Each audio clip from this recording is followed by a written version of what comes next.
Are you sure you're not descended from a culture of people who worshipped and believed in a tree spirit? Oh, hi. Welcome back to the channel. Here to talk about the God of Abraham. I am actually descended from cultures that worshipped many gods and a big sky god. But I decided to leave that behind when I realized none of those gods were real. And it seems pretty obvious that the God of Abraham isn't real either. In order to believe in God, you need to submit your life to His will. And submitting my life to a God whose existence is completely unproven, whose nature is entirely arbitrary, and whose moral code is outdated and harmful, is something I refuse to do. However, some people still want me to believe in their God despite all the evidence against him. Even though their God supposedly loves them so much, he wants them to kill people who don't believe what they do. Do you think Abraham, Isaac, and Jacob were peaceful men? Look, I don't want to cause pain to anyone, but I also don't want to submit my life to an all-powerful, all-knowing being for whom killing someone for an insult is perfectly acceptable. Their God apparently wants them to convert everyone, and if they don't, he'll throw them into hell for eternity. Yet, somehow this doesn't sound very loving. Now it's time for me to convert you to Christianity. No, it's not. It's time for me to go. In light of recent events, I wanted to take some time to address how I became an atheist. I've always been drawn to deeper questions about existence, but I didn't really find answers until I started studying philosophy formally.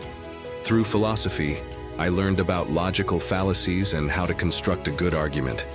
I studied moral philosophy and discovered ethical frameworks like utilitarianism, which emphasizes the greatest good for the greatest number of people.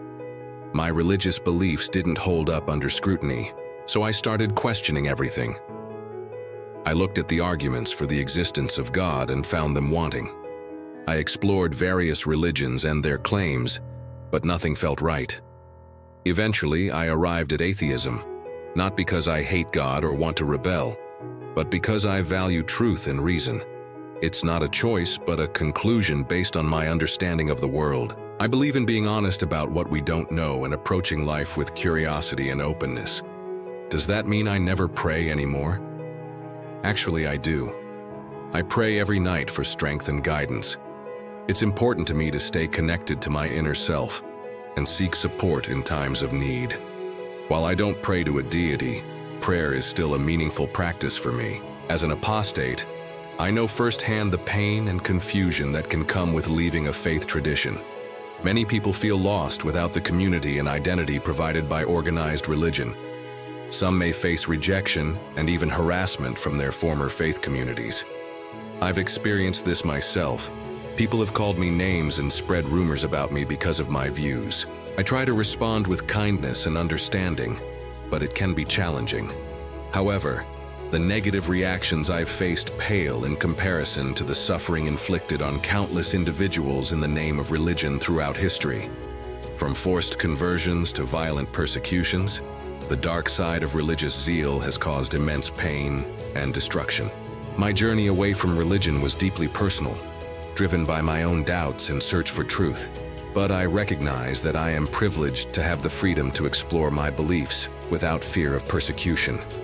Many others around the world are not so fortunate. I hope to live a life guided by empathy, compassion, and a commitment to justice. I strive to treat everyone with respect, regardless of their religious beliefs or lack thereof.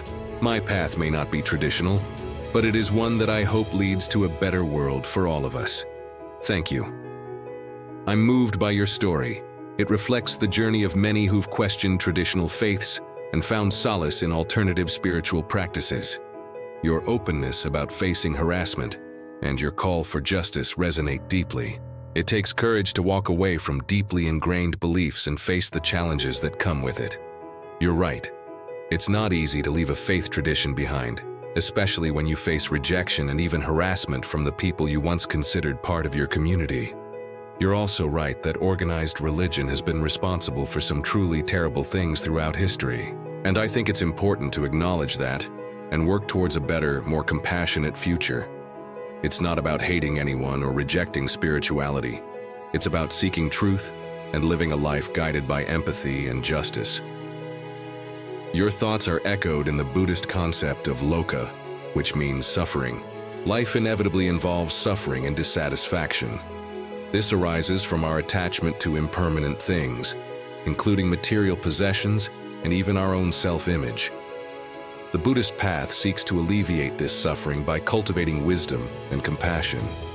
By understanding the true nature of reality and practicing mindfulness, we can free ourselves from the cycle of suffering and attachment.